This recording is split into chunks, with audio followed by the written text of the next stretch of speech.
ప్రజల పక్షం MN5 news కి స్వాగతం. ముందుగా హెడ్లైన్స్. వైకుంఠ ఏకాదశి సందర్భంగా మదనపల్లి పట్టణంలోని పలు ఆలయాలను సందర్శించి ప్రత్యేక పూజలు నిర్వహించిన ఎమ్మెల్యే షాజహాన్ బాషా. రీసర్వేలో మొదలైన భూ వివాదం, వ్యక్తిపై కత్తితో దాడి చేసిన శ్రీనివాసులు కుటుంబం. బోపూరి సుబ్రహ్మణ్యంకు తీవ్ర గాయాలు, పరిస్థితి విషమం. కోలార్ మెడికల్ కాలేజీకి తరలింపు. తల్లికి వందనం పథకాన్ని ఈ విద్యా సంవత్సరం నుంచే ప్రారంభించాలి. రాష్ట్ర వ్యాప్తంగా పెండింగ్ లో ఉన్న 3,850 కోట్ల ఫీజు రియంబర్స్మెంట్ తక్షణమే విడుదల చేయాలి డిమాండ్ చేసిన ఏఐఎస్ఎఫ్ నాయకులు. తిరుపతి సంఘటనను వైసీపీ రాజకీయం చేయడం తగదు. ముక్కోటి ఏకాదశి సందర్భంగా తిరుమల వైకుంఠ ద్వార దర్శనానికి తిరుపతిలో టోకెన్ల పంపిణీలో జరిగిన దురదృష్ట ఘటనపై వైసీపీ రాజకీయం చేయడం సిగ్గుచేటు విమర్శించిన ఆర్జే వెంకటేష్. ఇక డీటెయిల్స్ చూస్తే, వైకుంఠ ఏకాదశి పండుగ వేళ మదనపల్లి శాసనసభ్యులు షాజహాన్ బాషా ఉదయం ప్రసన్న వెంకటేశ్వర స్వామి ఆలయంలో ఉత్తర ద్వారం దర్శనం చేసుకున్న అనంతరం ప్రత్యేక పూజలు నిర్వహించారు. ఆలయ ఈవో రమణ అర్చకులు గోవర్ధన ఎమ్మెల్యేకి ఘన స్వాగతం పలికారు. అనంతరం సోమేశ్వర స్వామి ఆలయంలో ప్రత్యేక పూజల్లో ఎమ్మెల్యే షాజహాన్ బాషా పాల్గొన్నారు. ప్రసాదాలు భక్తులకు పంచిపెట్టి భక్తిని చాటుకున్నారు. ఈ సందర్భంగా ఆయన మీడియాతో మాట్లాడుతూ మదనపల్లి నియోజకవర్గ ప్రజలు సుఖ సంతోషాలతో ఉండాలని వెంకటేశ్వర స్వామికి ప్రత్యేక పూజలు నిర్వహించినట్లు తెలిపారు. ముఖ్యమంత్రి చంద్రబాబు పాలనలో రాష్ట్రం సుభిక్షంగా ఉండాలని, ప్రజలందరూ ఆనందంగా ఉంటూ విద్యార్థులకు మంచి ఉద్యోగాలు రావాలని పూజలు నిర్వహించినట్లు తెలిపారు. ఈ కార్యక్రమంలో తెలుగుదేశం పార్టీ నాయకులు మాజీ ఎంపీపీ రెడ్డప్పరెడ్డి, నాదన్ల విద్యాసాగర్, రఘుపతి నాయుడు, శ్రీరామ్ వినోద్, నందిని రాయల్, నాగమణి, మల్లికార్జున్ నాయుడు, జేసీబీ వేణు, ఉప సర్పంచ్ భారతీయ నాయుడు, సాయి చిత్ర, భాస్కర్, నవీన్ చౌదరి, యుగంధర్, వేంపల్లి, సోమశేఖర్ నాయుడు పెద్ద సంఖ్యలో తెలుగుదేశం పార్టీ కార్యకర్తలు, భక్తులు పాల్గొన్నారు. భక్తాదులందరూ వెంకటేశ్వర స్వామికి వచ్చి దర్శించుకొని ప్రార్థనలు చేసి తమ తమ ఇళ్లకు వెళ్ళి పూజలు చేస్తున్నారు. నేను నా కాన్స్టిట్యున్సీ ప్రజలందరికీ పేరు పేరున ముక్కోటి ఏకాదశి శుభాకాంక్షలు తెలుపుకుంటూ వాళ్ళ జీవితాల్లో ఆరోగ్యాలతో సుఖ సంతోషాలతో పిల్లలకు మంచి ఉద్యోగాలు వస్తూ నిరంతరం వాళ్ళ ఇళ్లల్లో సంతోషం నింపుతూ నిరంతరం వాళ్ళు ఆనందంగా ఉండాలని చెప్పి నేను కూడా దేవుని ప్రార్థిస్తూ వాళ్ళు కూడా మంచి సమాజ నిర్మాణం కోసం వాళ్ళు కూడా ప్రార్థనలు చేయాలని చెప్పి సవినయంగా కోరుకుంటూ, అదేవిధంగా ఈరోజు అందరూ కలిసి వెంకటేశ్వర స్వామి గుడికి వచ్చాము, పూజలు చేశాము. చాలా బాగా పూజలు జరిగాయి. ఈరోజు వైకుంఠ ఏకాదశి పురస్కరించి మదనపల్లి ప్రజలందరికీ, పట్టణ ప్రజలందరికీ వైకుంఠ ఏకాదశి ఈరోజు మదనపల్లి ప్రసిద్ధిగాంచిన వెంకటేశ్వర స్వామిలో అత్యద్భుతంగా ప్రజలతో పాటు భక్తులకి మంచి సౌకర్యాలు దర్శనం కల్పించడం, ఎప్పటికప్పుడు పర్యవేక్షణలో ఉంటూ ప్రజలకు ఎక్కడ ఎలాంటి ఇబ్బంది లేకుండా, ముఖ్యంగా ఈరోజు ఉత్తర ద్వారం ద్వారా వైకుంఠ ద్వారం ద్వారా దేవుని దర్శించుకుంటే మనకి స్వర్గప్రాప్తి కలుగుతుందని ప్రజల నమ్మకం. దానికి అనుగుణంగా ప్రతి ఒక్క ఏర్పాటు ప్రజలకు ఎక్కలాంటి ఇబ్బంది లేకుండా, అంతేకాకుండా ఈరోజు అడిషనల్గా దక్షిణ ద్వారం కూడా విశేషంగా అత్యంత వైభవంగా జరగబడినది. స్వామివారికి ఈరోజు ఉదయం గోదాదేవి ఆరాధన, శ్రీదేవి భూదేవి లక్ష్మీ వెంకటేశ్వర స్వామి ఆరాధన, అదేవిధంగా గోపూజ, ద్వారపూజ అయిన తర్వాత 2 గంటల సమయానికి పురస్కరించుకొని ప్రతి ఒక్కరికి వైకుంఠ ఏకాదశి శుభాకాంక్షలు. అలాగే ముఖ్యంగా మా మదనపల్లి శాసనసభ్యులైన షాజహాన్ బాషా గారికి వైకుంఠ ఏకాదశి శుభాకాంక్షలు. ప్రతి ఒక్కరి జీవితాలు సుఖ సంతోషాలతో, అష్టైశ్వర్యాలతో, ఆయుర ఆరోగ్యాలతో, పిల్ల పాపలతో సంతోషంగా ఉండాలని మనస్ఫూర్తిగా కోరుకుంటున్నాను. ఇకపోతే ఈ తెలుగుదేశం ప్రభుత్వంలో ప్రతిష్టాత్మకంగా చేపట్టిన గోకుల ఆవుల షెడ్లు నిర్మాణం పూర్తి చేసుకున్న మందపంట గ్రామంలోని ఆవుల షెడ్డును శుక్రవారం ఎమ్మెల్యే షాజహాన్ బాషా ప్రారంభించారు. ఈజీఎస్ పథకం ద్వారా నిర్మాణం చేపట్టిన ఆవుల షెడ్డు రైతులకు ఎంతో అనుగా ఉంటుందని, మరిన్ని ఆవుల షెడ్లు మంజూరు చేయించి రైతులను ఆదుకునేందుకు చర్యలు చేపడతామని ఎమ్మెల్యే షాజహాన్ బాషా హామీ ఇచ్చారు. ఈ కార్యక్రమంలో సందిరెడ్డిపల్లి నందకుమార్, ముద్దు కృష్ణం నాయుడు, రఘుపతి నాయుడు, మల్లికార్జున్ నాయుడు, ఉపాధి హామీ పథకం అధికారులు, సచివాలయ, రెవెన్యూ సిబ్బంది పెద్ద సంఖ్యలో తెలుగుదేశం పార్టీ కార్యకర్తలు పాల్గొన్నారు.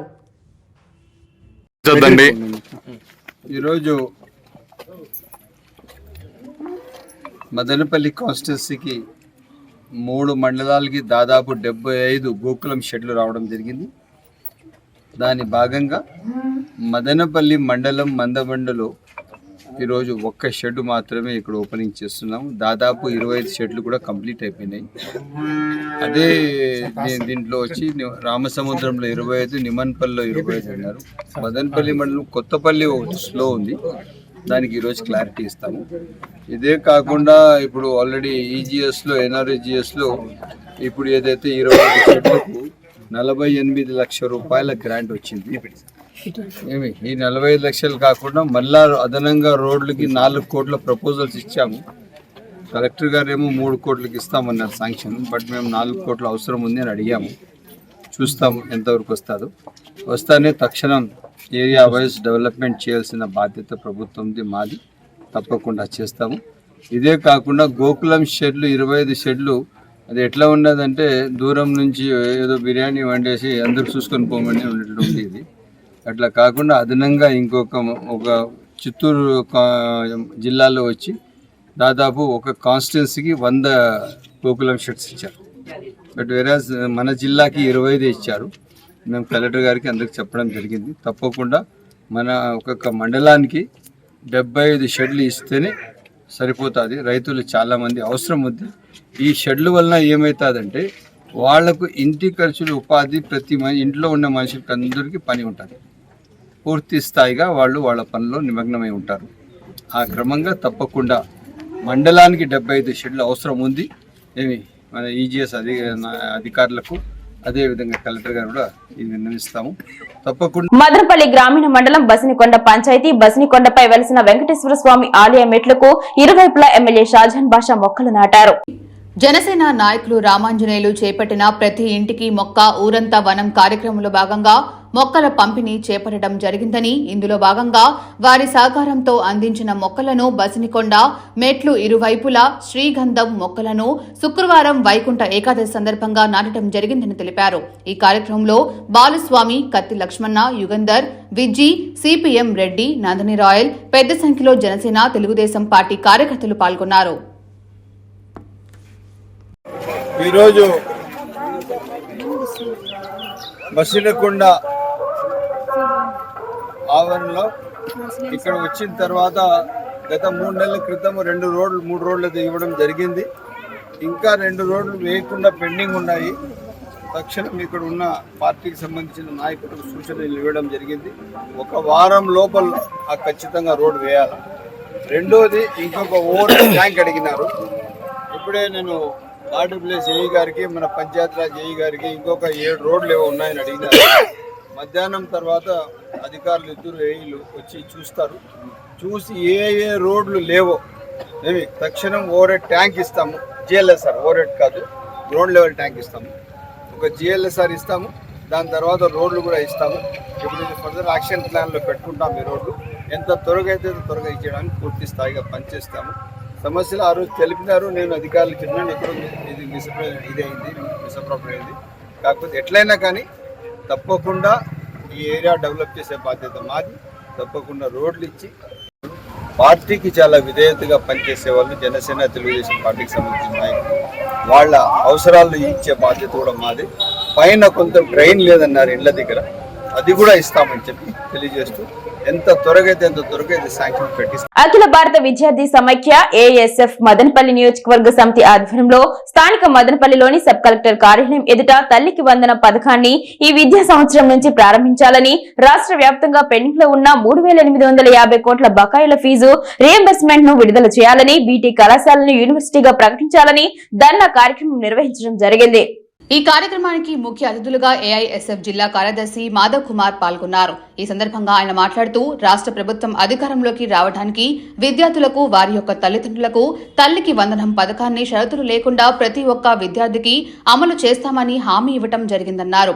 అధికారంలోకి వచ్చి 100 రోజుల పాలన సంబరాలు పూర్తి చేసుకుంటూ విద్యార్థులను చీకటి రోజుల్లోకి నెట్టివేసే విధంగా పేద విద్యార్థులందరికీ ఈ విద్యా సంవత్సరం తల్లికి వందనం అమలు చేయలేమని తీసుకున్నటువంటి నిర్ణయం సరైనది కాదని దుయ్యబట్టారు. వెంటనే తల్లికి వందనం పథకాన్ని అమలు చేయాలని, అలాగే రాష్ట్ర వ్యాప్తంగా ఫీజు రియంబర్స్మెంట్ 3,850 కోట్ల బకాయిలను ఎందుకు విడుదల చేయలేదని వారు ప్రశ్నించారు. ఆ బకాయిలు విడుదల చేయకపోవడం వల్ల విద్యార్థులు తీవ్ర ఆర్థిక ఇబ్బందులకు గురై ఆత్మహత్యలకు పాల్పడుతున్నారని, కాబట్టి తక్షణమే విద్యార్థులకు పెను భారంగా మారిన ఫీజు రియంబర్స్మెంట్ బకాయిలు విడుదల చేయాలని ప్రభుత్వాన్ని డిమాండ్ చేశారు.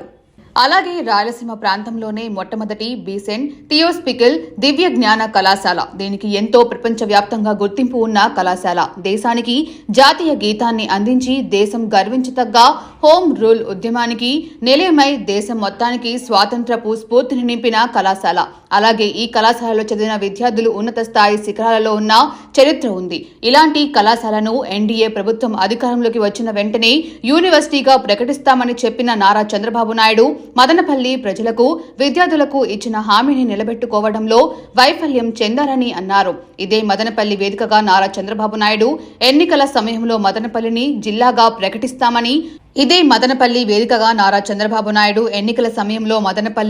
జిల్లాగా ప్రకటిస్తామని మదనపల్లి ప్రజలకు యువతను విద్యార్థులను మెప్పించి మైమరిపించి ఉత్సాహపరిచి ఇచ్చిన వాగ్దానాన్ని ప్రభుత్వం అధికారంలోకి వచ్చినా ఇంతవరకు జిల్లా ఊసే ఎత్తకపోవడం ఎన్డీఏ ప్రభుత్వానికి సిగ్గుచేటు అన్నారు. ఇప్పటికైనా చిత్తశుద్ది ఉంటే రాష్ట్రంలో పెండింగ్ లో ఉన్న ఫీజు రియంబర్స్మెంట్ బకాయిలను విడుదల చేసి తల్లికి వందనం పథకాన్ని ప్రారంభించి మదనపల్లిని జిల్లాగా ప్రకటించాలని ప్రభుత్వానికి అఖిల భారత విద్యార్థి సమైక్య డిమాండ్ చేస్తున్నామని, అలా లేని ఎడల అఖిల భారత విద్యార్థి సమైక్యగా ఇంకా పెద్ద ఎత్తున విద్యార్థులను కలుపుకొని ఎమ్మెల్యే కార్యాలయాలను ముట్టడిస్తామని హెచ్చరించారు. ఈ కార్యక్రమంలో అన్నమయ్య జిల్లా ఉపాధ్యక్షులు వినోద్, సహాయ కార్యదర్శి గంగారాణి, జిల్లా గర్ల్స్ కన్వీనర్ భవిత, జిల్లా ఆఫీస్ బేరర్ సుఫియా, మదనపల్లి నియోజకవర్గ అధ్యక్ష కార్యదర్శులు కమలాకర్, వినయ్, నియోజకవర్గ కోశాధికారి సాయి కిరణ్, పట్టణ అధ్యక్షులు శ్రీనాథ్, పట్టణ నాయకులు భాను, రెడ్డి, నవదీప్, నవ్య, యశ్వంత్, బాలాజీ, ఏఐఎస్ఎఫ్ నాయకులు, విద్యార్థులు తదితరులు పాల్గొన్నారు. అవి వెంటనే విడుదల చేయాలని చెప్పండి ధర్నా కార్యక్రమం నిర్వహించాం. ఈ కూటమి ప్రభుత్వం అధికారంలోకి రాకముందు చంద్రబాబు నాయుడు గారు ఇదే మదనపల్లి వేదికగా అనేక అంశాలపైన మాట్లాడారు. విద్యార్థులకు అధికారంలోకి వచ్చిన వెంటనే ఇక్కడ ఫీజు రీయింబర్స్మెంట్ వెంటనే విడుదల చేస్తామని ప్రతి ఒక్క విద్యార్థికి మేము ఎన్నుంటే ముందు నడిపిస్తామని చెప్పినటువంటి నారా చంద్రబాబు నాయుడు గారు, అదేవిధంగా నారా లోకేష్ గారు ఈరోజు ఏం అధికారికి వచ్చిన తర్వాత కళ్ళు నెత్తికెక్కాయని చెప్పని ఆల్ ఇండియా స్టూడెంట్స్ ఫెడరేషన్ గా ఏసబ్గా ప్రశ్నిస్తా ఉన్నాం. అదేవిధంగా జీవో నెంబర్ 77 తీసుకొచ్చి ఫీజు చదువుతున్నటువంటి విద్యార్థులకు విద్యను దూరం చేసేటువంటి పరిస్థితి ఏర్పడింది. వాళ్ళకి ఫీజు రీయింబర్స్మెంట్ లేకపోవడం వల్ల ఉన్నత స్థాయి చదువుని అభ్యసించలేకపోతా ఉన్నారు. కాబట్టి వెంటనే జీవో నెంబర్ 77 రద్దు చేయాలా. అదేవిధంగా బీటీ కళాశాల ఘన చరిత్ర కలిగినటువంటి బీటీ కళాశాల ఎంతో మంది విద్యార్థులు చదువుకొని ఉన్నత స్థాయి శిఖరాలకు వెళ్ళినటువంటి కళాశాల, ఈ కళాశాల యూనివర్సిటీగా ప్రకటించాలని చెప్పని ఆల్ ఇండియా స్టూడెంట్స్ ఫెడరేషన్ గా ఏసబ్గా తెలియజేస్తా ఉన్నాం. అదేవిధంగా ఈ మదనపల్లి వేదికగా మదనపల్లి జిల్లాగా ప్రకటిస్తాం అధికారంలోకి వచ్చిన వెంటనే చెప్పినటువంటి నారా చంద్రబాబు నాయుడు గారు ఈ రోజు జిల్లా ఊసేలేదు. కాబట్టి ఇప్పటికైనా మీకు చిత్తశుద్ధి ఉంటే ఖచ్చితంగా విద్యార్థులకి ఫీజు రీయింబర్స్మెంట్ పెండింగ్ లో ఉన్నటువంటి ఫీజు రీయింబర్స్మెంట్ 3,850 కోట్లు విడుదల చేయాలి. అదేవిధంగా తల్లికి వందనం ఈ విద్యా సంవత్సరం నుంచే ప్రారంభించాలని చెప్పండి all India students federation ASF గా డిమాండ్ చేస్తా ఉన్నాం. కె మాధవ్ కుమార్, ఏఎస్ఎఫ్ అన్నమయ్య జిల్లా కార్యదర్శి. ఇక డీటెయిల్స్ చూస్తే పొంగనూరు మండల పరిధిలోని ఏటవాకిలి పంచాయతీ పరిధిలో ఉన్న ప్రసన్నయ్య గారిపల్లి గ్రామం 198/2 సర్వే నెంబర్లు 18 సెంట్ల భూమి ఆక్రమించుకున్నారని రెవెన్యూ సదస్సులో గ్రామస్తులు ఫిర్యాదు చేశారు. రెవెన్యూ అధికారులు శుక్రవారం మధ్యాహ్న ప్రాంతంలో సర్వే చేశారు. సర్వే అనంతరం శ్రీనివాసులు, అతని కుమారులు మొహపురి సుబ్రహ్మణ్యంపై కత్తితో దాడి చేశారు. కత్తిపోటుకు గురైన సుబ్రహ్మణ్యంను స్థానికులు హుటాహుటిన ప్రభుత్వ ఆసుపత్రికి తరలించారు. మోపురి సుబ్రహ్మణ్యం పరిస్థితి విషమించడంతో వైద్యుల సలహా మేరకు కోలార్ మెడికల్ కళాశాలకు తరలించారు. ఘటనపై పోలీసులు కేసు నమోదు చేసి దర్యాప్తు చేస్తున్నారు. పూర్తి వివరాలు తెలియాల్సి ఉంది. జరుగుతున్న ఏటవాకిలి గ్రామం సంబంధించి 199లో 8వ లెటరు 18 సెంట్లకు గాను బావిగా ఎస్ఎల్ఆర్ ప్రకారం బావిగా ఉన్న భూమిని వేరే వాళ్ళు సాగు చేస్తున్నారని వచ్చిన కంప్లైంట్ మీద భూమిని తనిఖీ చేయడం జరిగింది. తదుపరి రికార్డును పరిశీలించి చర్య తీసుకోవడం జరుగుతుంది. తిరుపతి సంఘటనలు వైసీపీ రాజకీయం చేయడం తగదని ముక్కోటి ఏకాదశి సందర్భంగా తిరుమలలో వైకుంఠ ద్వారం దర్శనానికి తిరుపతిలోని దర్శన టికెట్లను పంపిణీ చేసే సందర్భంలో జరిగిన దురదృష్టకర సంఘటనలు వైఎస్ఆర్సీపీ రాజకీయం చేయడం సిగ్గుచేటని రాజంపేట పార్లమెంట్ తెలుగుదేశం పార్టీ అధికార ప్రతినిధి ఆర్జే వెంకటేష్ తీవ్రంగా విమర్శించారు. గతంలో వైఎస్ఆర్సీపీ అధికారంలో ఉండగా విశాఖపట్నం దగ్గర ఎల్జీ పాలిమర్స్ లో 13 మంది చనిపోయారని, కచ్చలూరులో బోటు ప్రమాదంలో 40 మంది దాకా చనిపోయారని, అన్నమయ్య జిల్లా రాజంపేట అన్నమయ్య ప్రాజెక్టు గేట్లు దిగిపోయి ప్రాజెక్టు మొత్తం కొట్టుకుపోయి 35 మంది ప్రాణాలు వదిలారని, ఏనాడు జగన్మోహన్ రెడ్డి ముఖ్యమంత్రి హోదాలో చనిపోయిన వారిని పరామర్శించిన పాపాన పోలేదని, ఈనాడు ఆగమేఘాల మీద తిరుపతికి వచ్చి రాజకీయం చేస్తున్నాడని, సొంత బాబాయ్ హత్య జరిగిందని తెలిసి రోడ్డు మీద తాపీగా ప్రయాణం చేసిన వ్యక్తి జగన్మోహన్ రెడ్డి అని, అటువంటి వ్యక్తి ఈ రోజు కపట ప్రేమ ప్రదర్శిస్తున్నాడని విమర్శించారు. వైసీపీ నాయకులు ఒక్కొక్కరుగా మాజీ శాసనసభ్యులు భూమన్ కరుణాకర్ రెడ్డి, రోజా లాంటి వాళ్లు బయటకు వచ్చి మాట్లాడుతున్నారని, గతంలో రోజా తిరుమలలో టికెట్లు అమ్ముకునే సంపాదించింది సరిపోలేదా అని ప్రశ్నించారు. భూమన్ కరుణాకర్ రెడ్డి తాను ఒక నాస్తికుడునని తనకు తానే ప్రకటించుకొని టీటీడీ చైర్మన్ అయ్యారని, అన్య మతస్థులకి తిరుమలలో చోటు ఇచ్చి తిరుమలను అపవిత్రం చేశాడని, మానవత్వం మరిచి మాట్లాడుతున్నాడని, తిరుమల లడ్డూలో కల్తూ జరిగిందని ఆరోపించినందుకు ఈ సంఘటన జరిగిందని చెప్పడం దురదృష్టకరమని పేర్కొన్నారు. జరిగిన సంఘటనలపైన వెంటనే ముఖ్యమంత్రి స్పందించి తగిన చర్యలు చేపట్టారని, ఉప ముఖ్యమంత్రి కూడా బాధితులను పరామర్శించి సభ్యులకు ధైర్యం చెప్పి ఉద్యోగం కూడా ఇస్తామని చెప్పారని, ఈ ప్రభుత్వ తరంగా తీసుకున్న చర్య అని పేర్కొన్నారు. కొంతమంది అధికారులు పాత వాసనలు పోకుండా జగన్మోహన్ రెడ్డికి ఇప్పటికీ అనుకూలంగా పనిచేస్తున్నారని, అటువంటి వారితో ఈ సంఘటనలు జరిగాయని అనుమానాలు వ్యక్తం అవుతున్నాయని, గత నెల రోజుల ముందు తిరుపతి ఎస్పీ సుబ్బారాయుడికి జగన్మోహన్ రెడ్డి వార్నింగ్ ఇచ్చాడని, సుబ్బారాయుడు సప్త సముద్రాల అవతల ఉన్న అతన్ని మా ప్రభుత్వం వస్తే శిక్షిస్తుందని, వదిలిపెట్టబోమని ఛాలెంజ్ విసిరాడని, వారిని ఇబ్బంది పెట్టడానికి, ప్రభుత్వానికి చెడ్డ పేరు తేవడానికి వీరు కుట్రలు చేస్తున్నారేమో అని అనుమానం వ్యక్తపరిచారు. గతంలో కృష్ణానదికి వరదలు వచ్చినప్పుడు విజయవాడ ప్రకాశం బ్యారేజ్ దగ్గర 3 బోట్లు వరుసగా గొలుసులతో కట్టి గేట్లను పగలగొట్టారని ప్రయత్నం చేశారని, అటువంటి విధ్వంసకర పనులకు వైఎస్ఆర్సీపీ పెట్టింది పేరని, అదే తరహాలో ఇక్కడ కూడా జరిగిందేమో అన్న కుట్రను జ్యుడిషియల్ ఎంక్వైరీ ద్వారా బయట పెట్టాలని, సంఘటనకు బాధ్యులైన వారిని కఠినంగా శిక్షించాలని కోరుతూ బూత్ కన్వీనర్ శంకర్ శివకృష్ణ పాల్గొన్నారు. ఆయనకు కావాల్సిన వాళ్ళు జగన్మోహన్ రెడ్డికి అని చెప్పి బాధితులకు ఒక్కొక్కరికి ₹1 కూడా ఇప్పించాడు. అప్పుడు కూడా తెలుగుదేశం పార్టీ రాజకీయం చేయాలి. ఈ విధంగా దురదృష్టమైనటువంటి సంఘటనల్ని జరిగినప్పుడు అదే విధంగా చూసాం మేము. కానీ ఈనాడు తిరుపతిలో జరిగినటువంటి సంఘటనే వైఎస్ఆర్సీపీ పార్టీ ఏ విధంగా రాజకీయం చేస్తుందో చూడండి. అక్కడ మాజీ శాసనసభ్యుడు టీటీడీ మాజీ చైర్మన్ అయిన భూమన్ కరుణాకర్ రెడ్డి గారు ఆయన మాట్లాడతాడు, మానవతావాదం మర్చిపోయి మాట్లాడుతున్నాడు. తిరుమలలో లడ్డూ ప్రసాదాలు కల్తీ అని ఆరోపించినందుకు ఈ సంఘటన జరిగింది అని మాట్లాడుతున్నాడు. ఇది మానవత్వం ఉండే మనిషేనా ఈ విధంగా మాట్లాడేది అని చెప్పి మేము అనుకున్నాం. ఎందుకంటే ఆయన నేను ప్రముఖ కమ్యూనిస్టు అని చెప్పి కాంగ్రెస్ పార్టీలో చేరి తర్వాత నాస్తికుడు అని చెప్పి టీటీడీ చైర్మన్ అయ్యాడు. అటువంటి వాళ్ళంతా ఈరోజు ప్రభుత్వాన్ని విమర్శించడానికి ముందుకు వస్తున్నారు. నిజానికి సంఘటన జరిగిన దానికి వెంటనే చంద్రబాబు నాయుడు గారు స్పందించి సంబంధిత ఎవరైతే అధికారులు ఉన్నారో వారి మీద తగిన చర్యలు తీసుకుని సస్పెండ్ చేయడం కూడా జరిగింది. అదేవిధంగా ఉప ముఖ్యమంత్రి గారు ఆయన కూడా వెంటనే వచ్చి బాధితుల తరఫున పరామర్శించి ఆ కుటుంబాలకు ధైర్యం చెప్పి ఆ కుటుంబాల్లో ఉద్యోగాలు ఇవ్వడానికి కూడా నిర్ణయం తీసుకున్నారు. దీనిపైనంతా కూడా పూర్తిగా జ్యుడిషియల్ విచారణ చేయాల్సినటువంటి అవసరం ఉంది. ఎందుకంటే ఇక్కడ పనిచేస్తున్నటువంటి అధికారులు ప్రభుత్వాలు మారినా పాత వాసనలు పోలా వైఎస్ జగన్మోహన్ రెడ్డికి అనుకూలంగా పనిచేస్తూ కావాలని ప్రమాదాలు సృష్టించేదానికి పూనుకుంటున్నారు. ఎందుకంటే గతంలో విజయవాడలో చూసాం, కృష్ణానదిలో వరదలు వస్తే పెద్ద బోట్లను వదిలినారు, డ్యామేజ్ చేసేసి ఆ గేట్లు పగలగొట్టేసి కిందకి నీళ్లు వదిలేసి ప్రజలను చంపేయాలని. అది ఒక రాక్షస ఆనందం వైఎస్ఆర్సీపీ పార్టీకి. అదే విధంగా ఇక్కడ కూడా చేశాడు. ప్రముఖ ఇంజనీరింగ్ విద్యా సంస్థ Madanapalle institute of technology and science నందు కళాశాల అధ్యాపకులు మరియు విద్యార్థులు ఘనంగా సంక్రాంతి ముందస్తు సంబరాలు చేసుకున్నారు. కళాశాల correspondent doctor N Vijayabhaskar Chowdary, RRR educational academy president Dwarakanath మరియు కళాశాల ప్రిన్సిపల్ డాక్టర్ సి యువరాజులు విద్యార్థులు చేసిన సంక్రాంతి వేడుకలను వీక్షించి అభినందనలు తెలియజేశారు.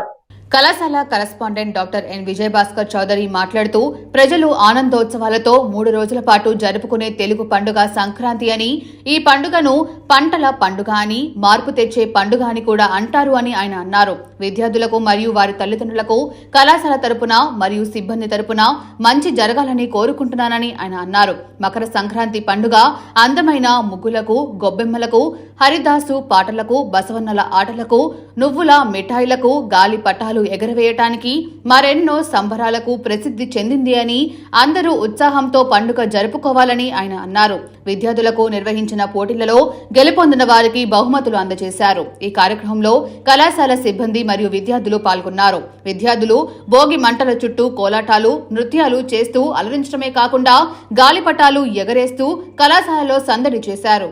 అనుక్షణం ప్రజల పక్షం మెన్ న్యూస్ ఇంతటితో సమాప్తం. తిరిగి రేపటి బులెటిన్లో మళ్ళీ కలుసుకుందాం. అంతవరకు సెలవు. నమస్కారం.